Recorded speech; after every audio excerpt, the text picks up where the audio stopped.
A question every teacher and administrator should be asking is, what is the best approach to treating or working effectively with children who have dyslexia? The most important thing to remember is that early identification is critical. The earlier we can identify a child who is struggling in reading, who may have some of the family characteristics of reading difficulties, who had language impairment early on, if we can get that child very early, we can help that child to learn the right way. Children who are not identified early tend to try to take shortcuts, and it does not serve them well in the end. The second thing to think about is learning or teaching so that a child learns at the mastery level.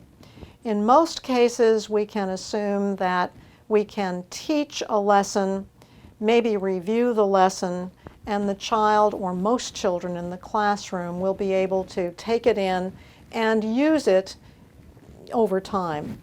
With children who have dyslexia, that is not the case. Here is a profile of Aaron.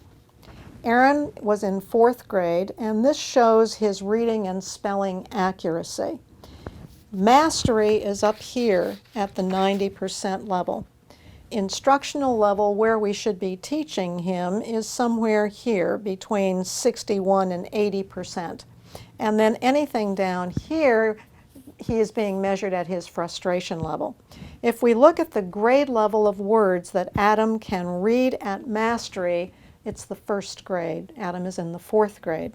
If we look at the words that he can spell 1st grade words at the instructional level, somewhere around the 75% level, but that's 2nd grade. If we look at where Adam's ability to read and spell 2nd grade words are, he's at frustration, and certainly at 3rd grade and 4th grade.